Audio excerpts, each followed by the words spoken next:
Yo tout le monde, c'est Théo, aujourd'hui nouvelle vidéo et encore une réaction vidéo et c'est encore sur le Aïta Fan Club.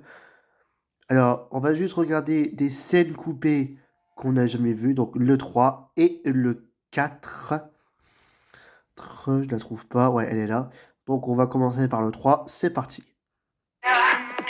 Bon bien sûr l'intro je le sais déjà. Alors, Bien, on démarre tout de suite avec une scène qui est tirée de l'épisode 18, Musique mortelle. Alors vous ne le saviez peut-être pas, mais à 13 minutes 05 de l'épisode, une scène a été coupée. Et oui, nous ce que l'on voit seulement à l'écran, c'est Ulrich qui, à peine virtualisé sur Lyoko, dit à Aelita « Il faut qu'on trouve la tour activée ». Et peu après ces mots, les deux amis suivent la piste des pulsations. Voilà, rien de bien folichon donc. Mais j'ai retrouvé le script original. Et je peux vous dire que dans celui-ci, eh bien cette scène était beaucoup plus intéressante, plus longue, mais surtout beaucoup plus émouvante, puisqu'Ulrich devait montrer à Aelita son inquiétude pour Odd. Et oui, cher Lyokofan, rappelez-vous, dans cet épisode, Odd est victime d'une attaque de Xana, et son pronostic vital est malheureusement engagé. Et donc, dans cette fameuse scène coupée au montage, Aelita, ayant remarqué qu'Ulrich était très inquiet, en signe de réconfort, pose donc sa main sur son bras. Mais étant très stressé, le jeune garçon réagit mal.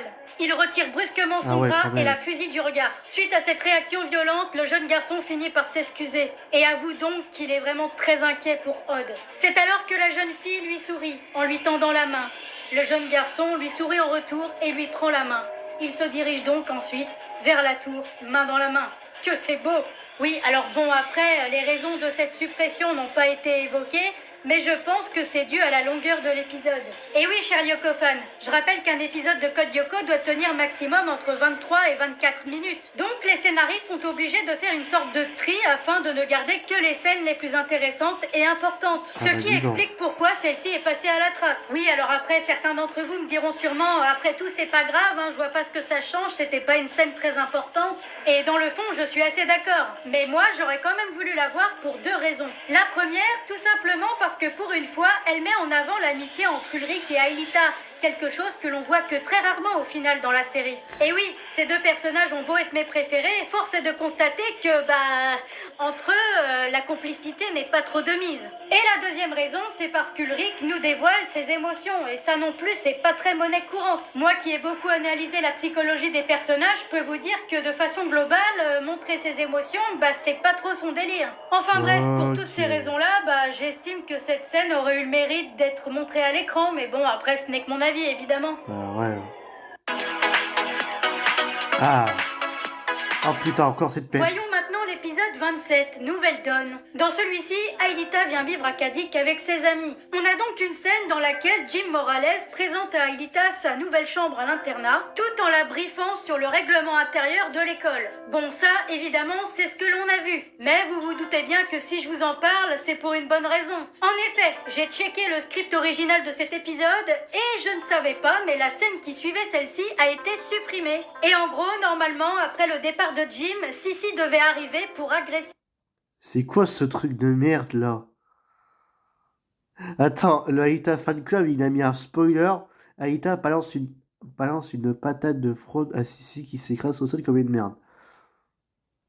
Ah bah d'accord. Imagine Aïta, elle soit violente à cause de ça. Eh ben. Aelita à peine installée dans sa chambre. Ouais, donc pour résumer, Miss Payette débarque dans la chambre d'Aelita sans y être invitée, je précise, pour lui imposer ses règles de vie en communauté avec elle, parce que oui, voilà, comprenez, il ne faut pas déranger Madame la fille du proviseur dans ses activités. Donc elle lui fait une liste de tout ce qu'elle ne doit pas faire, à commencer par ne pas mettre la musique à fond par exemple, surtout si c'est de la merde. Elle ne doit pas faire la cuisine non plus. En même temps, qui fait ça? Et troisio, elle ne doit pas avoir d'animaux domestiques. Et en disant cette phrase, évidemment, elle regarde Odd d'un air mauvais. C'est une petite pique qu'elle lui envoie. Sauf que vous connaissez le caractère de Odd. Il n'est pas du tout du genre à se laisser faire et bien évidemment, il lui envoie une bonne petite punchline des familles. Ulrich va ensuite surenchérir et c'est ainsi que la petite Miss Payette sera enfin calmée. Elle ira faire ensuite son caca boudin dans sa chambre en claquant la porte. Les trois garçons explosent de rire et la scène se termine. Alors encore une fois, comme la précédente, elle n'est pas très importante pour l'histoire, mais ça aurait été rigolo de la voir quand même. D'accord. Ah, c'est ça. Bien, Passons maintenant à la fameuse scène de l'épisode 85, la Belle de Kadik. Vous vous rappelez? Je vous l'avais teasé lors du précédent épisode. Par contre, la tenue de Yoko de Gash Life, elle a super bien fait, hein. Franchement, je l'adore, hein. Il s'agit de la partie finale sur Yoko lorsque Odd parvient à terrasser William. Alors, pour la faire courte, dans l'épisode, Odd parvient à vaincre Dark William en lui envoyant tout un tas de flèches laser à la tronche. C'est une dévirtualisation assez basique en somme, sauf que le Xanatifié arrive à balancer Aelita dans la mer numérique juste avant de disparaître complètement en fumée. Afin de la sauver d'une mort certaine, Odd se jette dans le vide et tire une flèche laser sur le bracelet montre-étoile de la jeune fille, ce qui fait déployer ses ailes instantanément. Elle est donc tirée d'affaire. Une fois remise de sa chute, elle se précipite vers Odd pour le sauver. Et c'est ainsi que les deux Lyoko guerriers parviennent à regagner la surface du territoire de la montagne, sains et saufs. Voilà, donc ça, c'est ce qui nous a été montré à l'écran. Sauf que dans le script original, les événements ne se déroulaient pas du tout de la même manière. La scène de dévirtualisation de Dark William était en réalité beaucoup plus épique que ça. Tout d'abord, William devait se protéger des flèches laser de Odd, pour ensuite soudainement fuir le combat et passer en mode gros bourrin. Il se précipite alors vers Aelita et la percute violemment en poussant un cri de rage. Ils tombent alors tous les deux vers la mer numérique. Ayant vu la scène de loin, Odd plonge à son tour dans le vide. En plein vol, le jeune félin réussit à rattraper la main d'Aelita. Puis, il se raccroche ensuite à une paroi montagneuse grâce à ses griffes. William, quant à lui, attrape la main libre de la jeune fille. Ce qui fait qu'on a une belle petite chaîne humaine suspendue au-dessus de la mer numérique. Hein. C'est sympathique comme tout. Bref, par la suite, William regarde Odd d'un air mauvais, puis s'apprête à l'attaquer en lui lançant une salve d'énergie avec son zambato. Sauf que le jeune garçon s'en aperçoit. Il analyse la situation, puis ordonne subitement à Aelita de baisser sa tête. Sans broncher, la jeune fille s'exécute. Ce qui fait que Dark William se retrouve pile poil dans la ligne de mire de Odd. Le félin dégaine alors ses flèches laser qui viendront toucher William de plein fouet. Ce dernier lâchera ensuite la main d'Aelita et se dévirtualisera tout en tombant dans la mer numérique. La jeune fille regarde ensuite Odd qui lui sourit. Et c'est ainsi que la scène se termine. Ouais, elle était très longue celle-là. Alors je ne sais pas ce que vous en avez pensé, hein, mais personnellement je pense que cette scène aurait vraiment claqué à la télé. C'était à la fois what the fuck et super méga stylé. J'aurais trop voulu voir ça.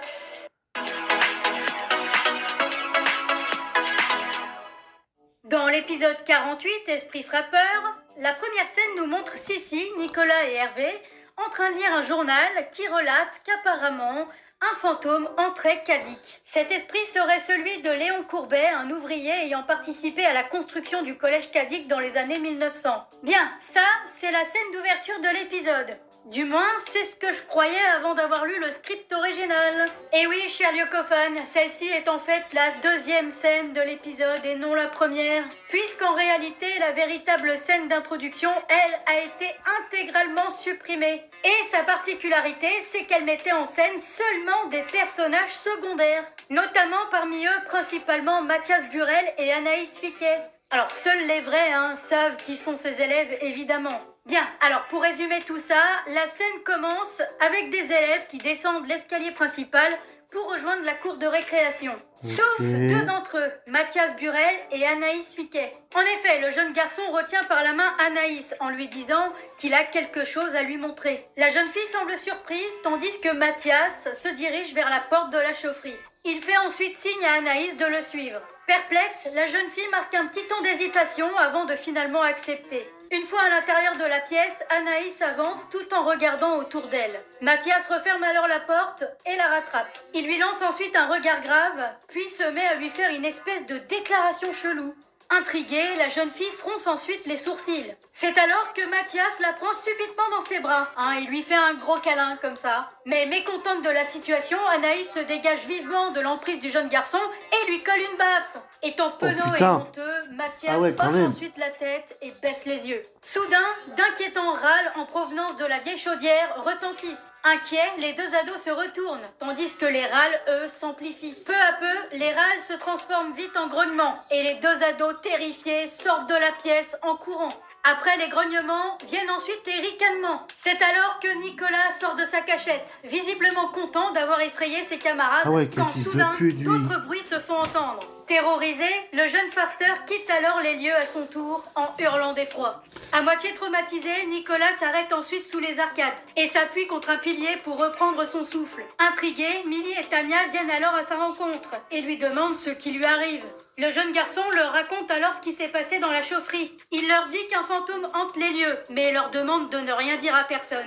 Mais c'est mal connaître nos deux journalistes préférés en recherche de scoop, puisque quelques temps plus tard, on retrouve à la une des Échos de Cadic une image de la chaufferie et un titre choc. Tout sur le fantôme de la chaufferie. Et c'est là-dessus que se termine cette scène ultra longue, encore une fois. Et quelque part, pour être honnête, je comprends un peu sa suppression. Ouais, je comprends aussi parce que ça dure, je crois, 24 ou je sais pas combien de minutes, quoi. Mais bon. Alors, Parlons à présent de l'épisode 24, Canal Fantôme. Alors déjà, sachez que cet épisode contient vraiment beaucoup de scènes modifiées. Il a donc fallu que je fasse un choix et j'ai décidé de m'intéresser à la scène attends, il y avait beaucoup de modifications de l'épisode 24. Putain. la plus importante de l'épisode, la confrontation finale avec Xana. Bien, petit rappel, lors de cet épisode, Xana en personne a pris l'apparence de Jérémy pour piéger Yumi, Ulrich et Odd. Le véritable Jérémy, lui, a donc décidé d'aller les sauver dans la bulle virtuelle directement en se virtualisant sur Lyoko. Les Lyoko guerriers font donc face à deux Jérémy, le vrai et le faux bien sûr. S'ensuit alors un dialogue épique entre les deux clones, chacun d'entre eux s'accusant d'être l'imposteur. Mais le véritable Jérémy finit par avoir le dernier mot grâce à ses amis. Xana se transforme alors d'une manière vraiment très flippante et tente par la suite de tuer nos héros. Mais c'est finalement Aelita qui les sauve in extremis en faisant disparaître la bulle virtuelle grâce à son don de création. Voilà, ça c'est ce qui se passe grosso merdo. J'ai pas besoin de plus développer parce que cette scène est légendaire, tout le monde la connaît normalement. Maintenant, ce que certains d'entre vous ne savent peut-être pas, c'est que dans le script original, les choses se passaient légèrement différemment. Et oui, premièrement, la bulle virtuelle n'était pas dans le territoire de la banquise, mais dans la forêt. Ensuite, les dialogues sont différents à partir de la réplique de Odd à la 20e minute de l'épisode. Puis, une fois que Xana s'est dévoilée, sa façon de vouloir éliminer ses ennemis est différente aussi. Au lieu d'invoquer les zombies Hervé, Nicolas et Jim pour enlacer nos héros jusqu'à la mort, oui, j'ai bien dit invoquer, on n'est pas dans Yu-Gi-Oh, je sais, mais... Bref, et bien là, ce sont leurs pieds qui vont carrément s'enfoncer dans le sol, comme s'ils avaient affaire à des sables mouvants. Et enfin, dernier changement notable, quand Aelita se rapproche de la paroi du canal fantôme, eh bien elle distingue à travers les silhouettes de ses amis et de Xana. Ensuite, elle se concentre, elle touche la paroi et on imagine qu'elle utilise son pouvoir de création, comme dans le dessin animé, pour la faire exploser. Alors bon, pour vous donner mon avis, j'ai trouvé ces petits changements sympatoches, ouais. Après, je vous cache pas que j'ai quand même préféré ce qui a été proposé dans l'épisode. Ah, Jim. Bien, terminons maintenant cette vidéo avec l'épisode 0, le réveil de Xana. Et alors là, ce n'est pas une scène qui a été supprimée pour une fois, mais plutôt une petite réplique d'Ulrich. Et ouais, juste une phrase. Mais attention, pas n'importe laquelle non plus. Parce qu'il s'agit rien de moins que de la réplique à l'origine de la phrase culte de Jim. Je préfère ne pas en parler. C'est vrai, après tout, je suis sûre que certains d'entre vous se sont demandé, mais pourquoi il veut jamais parler de sa vie en fait? Pourquoi à chaque fois quand il commence, il veut jamais terminer? Eh bien, j'ai la réponse. Saviez-vous qu'en réalité, Jim voulait en parler? Mais c'est la réaction de nos héros qui l'en ont dégoûté. D'ailleurs, dans cet épisode, eh bien, à un moment donné, Jim est en cours de Penchaxilat avec Ulrich et Yumi et il leur parle de ses mésaventures qu'il a vécues au Québec, où notamment il aurait fait face à un castor enragé qui voulait lui trancher la carotide, rien que ça. Sauf que les deux adolescents se sont un peu moqués de lui, quoi. Ils ont éclaté de rire.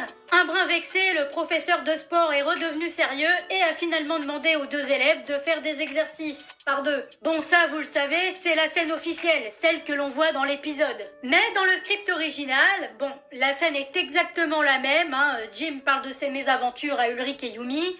Ces derniers se foutent de lui. Jim, étonné, leur demande ce qui leur prend. Yumi s'excuse. Quant à Ulrich, il répond cette fois-ci: sincèrement, je crois que vous ne feriez mieux de ne pas en parler. Suite à ça, la réplique reste et finalement, Jim décidera par la suite de ne plus jamais parler de ses expériences de peur que l'on se foute de sa gueule. C'est donc pour cette raison qu'à chaque fois qu'il en dira trop, il coupera court à la conversation en rétorquant: je préfère ne pas en parler. Alors, certains d'entre vous pensent... C'est déjà fini là? Ouais, c'est déjà fini. Bon, On passe à la 4e. Bon, ça, je m'en fous.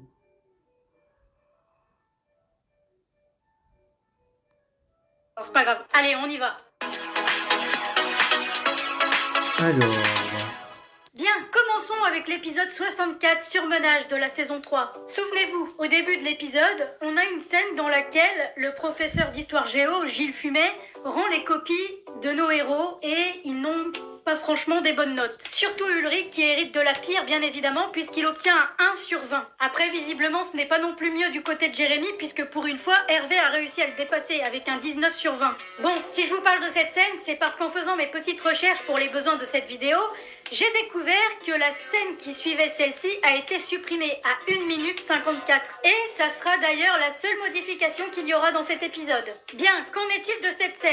Eh bien je vais vous le dire, puisque j'ai retrouvé le script original. Et normalement, à ce moment-là de l'épisode, juste après que nos héros soient sortis de classe, Sissi devait intervenir pour les narguer sur leurs notes. Pour vous détailler un petit peu tout ça dans les grandes lignes, en gros, nos héros devaient sortir de classe visiblement anéantis par leurs notes, tandis qu'Ulrich confie sa peur de redoubler. Jérémy tente vainement de le rassurer en lui disant que pour Aelita et lui, pour une fois, c'est pas terrible non plus. Cette dernière répond que c'est normal puisqu'en ce moment, Xana n'arrête pas d'attaquer. Par conséquent, leurs notes en pâtissent puisqu'ils n'ont plus le temps de bosser leur cours. Quelque temps après ces mots, Sissi arrive, visiblement contente. Elle leur dit alors qu'ils ne devraient pas faire la tête, puisque si on additionne leurs 4 notes, eh bien, ils ont pratiquement la moyenne.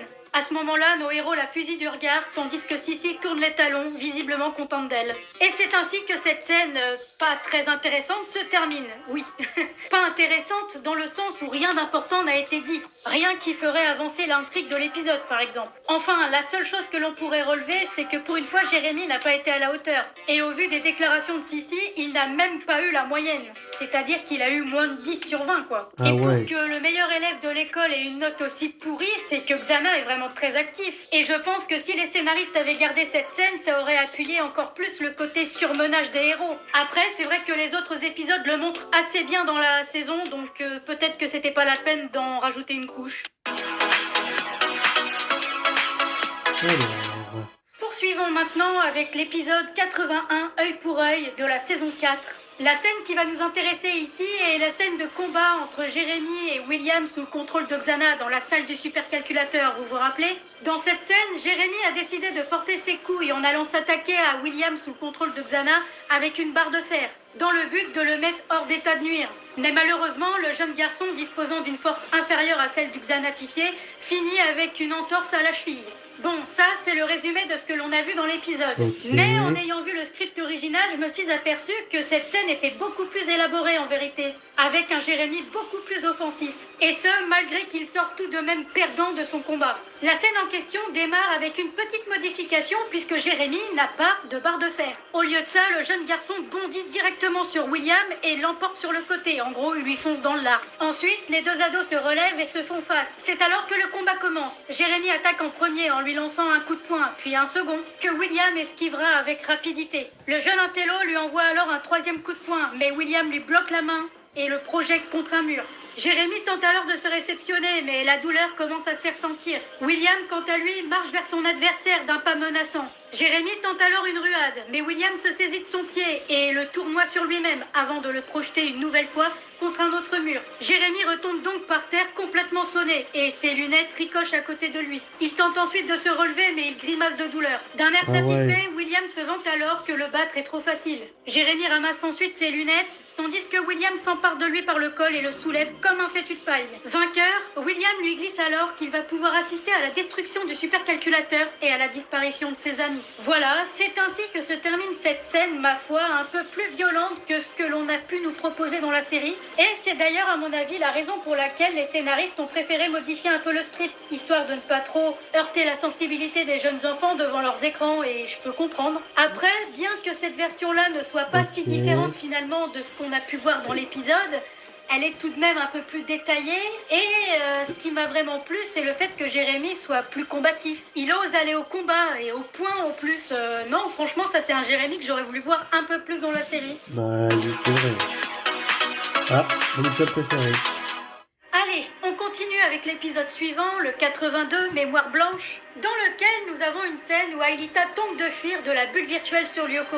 En effet, la jeune fille, après avoir parlé longuement avec son père, entre guillemets, a fini par comprendre qu'il s'agissait d'une supercherie de Xana et que son père n'était pas son père, que c'était en fait un spectre de Xana. L'intelligence artificielle étant démasquée, Aelita le somme de ne pas s'approcher d'elle, puis elle prend la fuite. Sauf qu'au moment où elle s'apprête à quitter le chalet, William arrive dans la pièce et lui prend le bras fermement, en lui disant avec un large sourire cette réplique « Bonjour Aelita ». Ensuite, dans la scène qui suit, on la retrouve aux prises avec William, qui lui serre le poignet tellement fort que la jeune fille se met à gémir de douleur. Ensuite, elle se débat, mais le xanatifié la sous-estime en lui répondant que cela ne sert à rien puisque de toute façon il la tient. Mais suite à ces mots, Aelita parvient à se dégager de son emprise, de par un mouvement de bras assez puissant. Puis peu de temps après, William, fou de rage, ordonne immédiatement au faux Franz Hopper de la poursuivre. Bien, ce résumé était assez long, j'en conviens, mais si je vous ai raconté tout ça, c'est pas pour rien. En effet, puisqu'en ayant regardé le script original de plus près, j'ai découvert que cette scène était en réalité beaucoup plus épique, avec une Aelita déterminée à ne pas se laisser faire. Ah oui, là on est dans la même veine que la scène précédente, avec Jérémy qui se bat contre William avec des coups de poing. Mais bon, je sais ce que vous vous dites, et non, ne vous attendez pas non plus à des prises de catch, hein. Bref, dans la scène originale, après que William ait dit à Aelita que ça ne servait à rien qu'elle se débatte, il devait normalement lui tordre le poignet, obligeant la jeune fille à se courber tellement la douleur est atroce. ouais, mais... Ensuite, dans un mouvement arrière du coup de libre, elle devait normalement réussir à se dégager en partie de l'emprise de William. Puis pour la suite, elle devait balancer sa jambe à ras le sol pour faucher celle du xanatifié. En gros, c'est une balayette. Surpris par la dextérité de la jeune fille, William se rétame la tronche au sol, tandis qu'Aelita en profite pour s'enfuir. Et pour finir, après avoir repris ses esprits, William désigne ensuite au faux Franz Hopper la porte par laquelle vient de s'enfuir Aelita, afin qu'il puisse la rattraper et la choper de nouveau. Et voilà, la scène se termine de cette façon.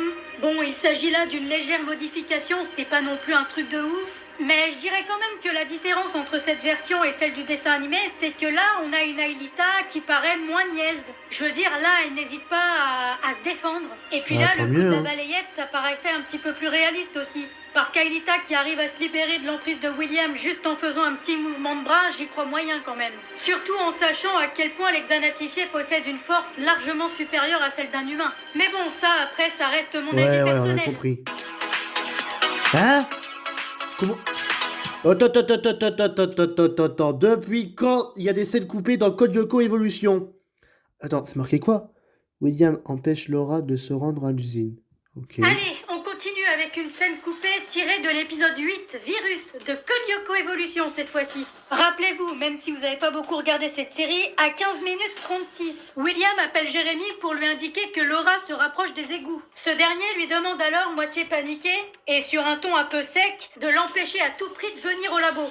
L'instant d'après, on retrouve la jeune fille arpenter la forêt, réussissant finalement à trouver la bouche d'égout. Elle devine alors que nos héros sont passés par ici. Satisfaite, elle esquisse un petit sourire. Enfin, quelques scènes de l'épisode plus tard, Laura et William arrivent au labo. Jérémy les regarde d'un air médusé, tandis que le jeune garçon tente de se justifier en expliquant qu'il n'allait tout de même pas la frapper. Et alors à ce moment-là, je pense que c'est un peu le cas pour tout le monde.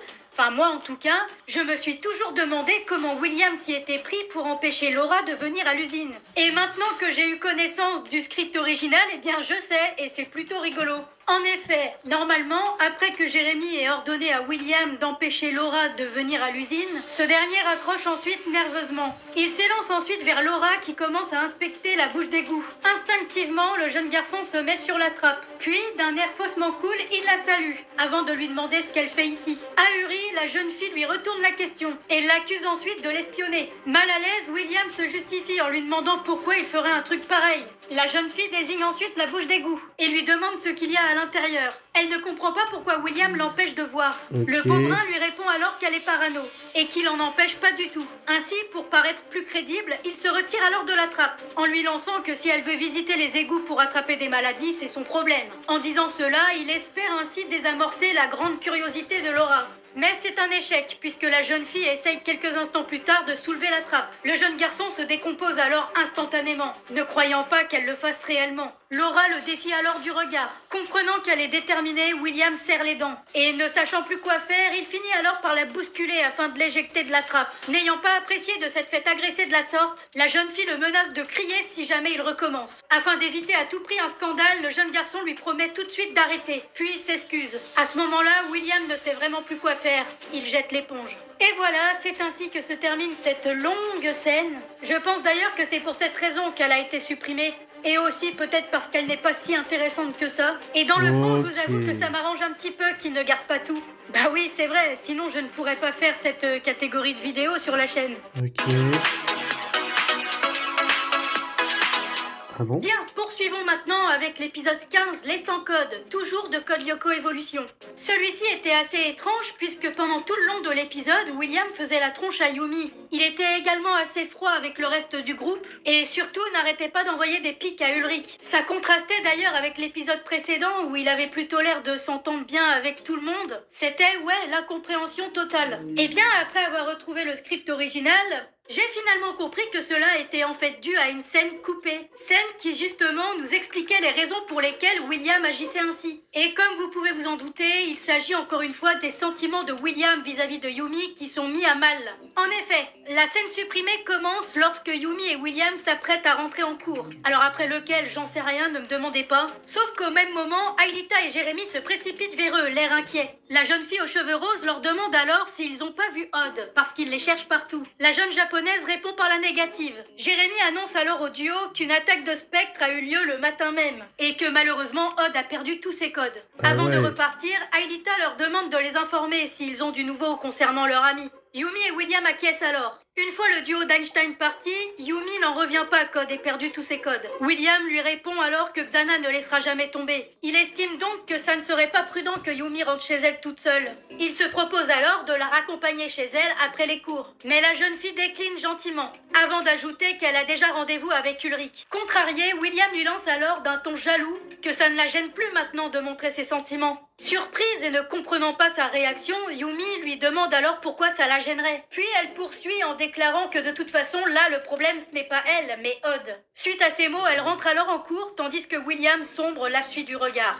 Et c'est là-dessus que se termine la scène. Bon, celle-ci a été supprimée parce que l'épisode était déjà bien trop long. Et justement, moi je trouve ça dommage comme choix. Je pense qu'ils auraient pu supprimer une scène un peu moins importante. Parce que là, au moins, on sait pourquoi William fait la tronche. Ce qui permet après que nous, téléspectateurs, on soit pas embrouillés. Et puis même, ça fait un peu plus cohérent. Mais bon, après, tant pis, hein, c'est comme ça. Alors...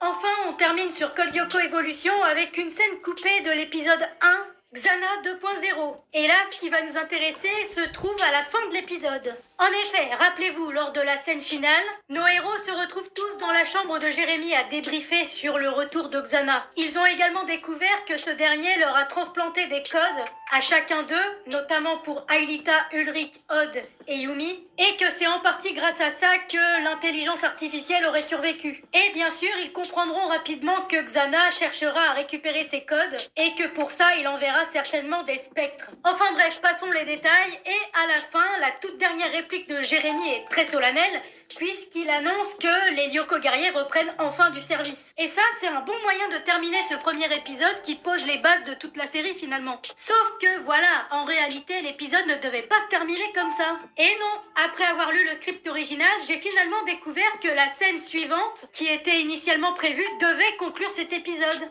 Dans cette fameuse scène, on retrouve alors Ulrich et Yumi dans la cour du lycée Kadik. Après un petit moment de gêne, Yumi demande à Ulrich affectueusement s'il compte lui dire ce qu'il comptait lui dire au début de l'épisode. En haussant les épaules, le jeune garçon répond que non, il ne pense pas. Un peu déçu, Yumi fait alors une petite mine triste. Ensuite, Ulrich poursuit son discours en déclarant que comme maintenant ils sont redevenus des Lyoko guerriers, Xana est leur priorité. Par conséquent, ils ne doivent penser à rien d'autre qu'à ça. En clair, c'est le retour du bon vieux copain et puis c'est tout. Ça ne s'arrêtera donc jamais ce truc. Bref, suite à ces mots, Yumi acquiesce. À ce moment-là, les deux adolescents échangent un regard très fort, plein de désirs retenus. Quand soudain, deux mains viennent les attraper par les épaules. C'est Jim. En bondissant derrière les deux jeunes ados, le prof de sport les salue, puis leur demande s'ils sont chauds pour se faire un petit combat. Tandis que Yumi et Ulrich font une mine atterrée, la caméra s'éloigne peu à peu. Ulrich poursuit alors le dialogue en répondant que son prof de sport n'a pas une bonne mine. Et à partir de là, le dialogue se transforme petit à petit en monologue puisque Jim va nous faire un discours à la Jim, comme on le connaît. En gros, il va raconter sa petite mésaventure du début d'épisode lorsqu'il s'est retrouvé face à son double, qui était en réalité un spectre polymorphe de Xana ayant pris son apparence et qui lui a ensuite mis une petite décharge électrique dans la tronche. Enfin, la scène se conclut avec Yumi blasé qui répond ouais, c'est ça. Voilà, et c'est donc ainsi que normalement l'épisode aurait dû se terminer. Bon, encore une fois, je présume que cette scène a été supprimée pour des raisons de longueur d'épisode. Et honnêtement, je trouve que ça a été une bonne idée pour une fois. Je pense que cette scène était assez inutile, même si, bon, des gags avec Jim, c'est toujours drôle, mais là, je pense que l'épisode devait vraiment se terminer sur une note sérieuse. Donc oui, là... Ok, bah c'est pas mal. Qu'est-ce que j'ai fait? Ah non, c'est bon, excusez-moi. Bref, aujourd'hui, bah en fait, vous êtes tous me demandé pourquoi on se retrouve sur Gacha Live. Et ben c'est juste pour vous montrer mes personnages que j'ai fabriqués avec bah, mon propre personnage. Donc déjà, il y a moi. Aïta, que j'ai fait tout ce que j'ai pu pour faire sa tenue parfaite. On a Odd. Alors Odd, je sais pas ce que j'ai foutu, mais ça ressemble parfaitement. Yumi, ça ressemble parfaitement. Mais pour Ulrich, c'est de la catastrophe. Je sais pas ce que j'ai foutu, j'ai voulu bien le ressembler, mais j'ai mal fait. Mais pour Jérémy, c'était parfait. Bref, c'est juste pour vous montrer ça. J'espère que la vidéo vous aura plu. Likez, partagez tout ce que vous voudrez. C'était Talk Kingdom. Ciao!